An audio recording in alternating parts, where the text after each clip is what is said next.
Hi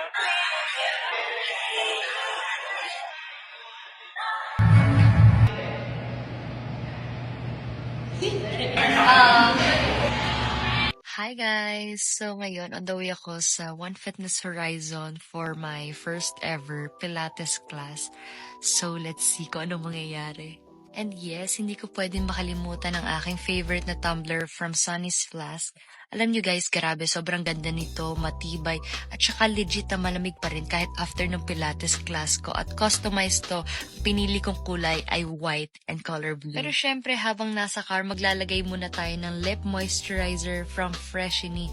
Alam nyo guys, ito may re-recommend ko talaga ito.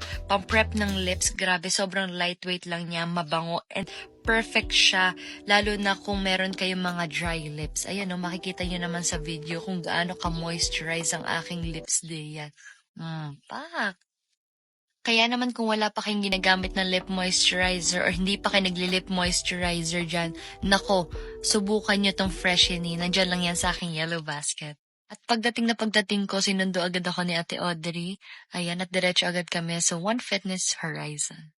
Ito nga pala ay located sa The Outlets at Lipa. Ayan, pwede niyong i-search or i-follow ang kanilang FB page. Then I also got to meet the manager and one of their coaches na sobrang welcoming. Ang sarap sa pakiramdam nung gano'n na komportable ka agad sa isang lugar. After ng konting chikahan, lumipat na kami sa kabilang studio kung saan doon gaganapin yung Pilates class. As you can see, grabe, sobrang lawak, malinis, at saka parang ang sarap-sarap na agad mag-workout. Ayan, tamang video muna kami ni Ate Audrey habang hinihintay naman yung iba pang a-attend ng Pilates class. So kung hindi pa kayo familiar sa Pilates, ang Pilates is more than just stretching. It's a full body workout na mabagal nga, pero intense. Nakakatulong siya sa posture, breathing, at overall strength. Hindi siya mabilis o intense like other workouts, pero grabe, bawat galaw controlled and targeted, kaya ramdam mo talaga. Kinabukasan, masakit talaga yung katawan ko, pero iba naman yung saya after. At naisip ko, minsan pala, self-care isn't always relaxing. Minsan, it's always choosing what challenges you in a healthy way. Yung Pilates class dito sa One Fitness Horizon ay every Monday and Wednesday, kung hindi ako nagkakamali.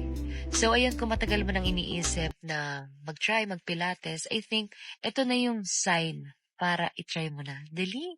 After the class, nagpa-picture kami kay Coach Isa. Grabe, alam niyo ba, sobrang bait niya and accommodating during the session. So, ayun, Pilates done. Self-care day success. Let me know if gusto niyo pa akong samahan next time or kung may iba pa kayong mai-recommend sa akin. So, ayun, guys, thank you for watching. Bye!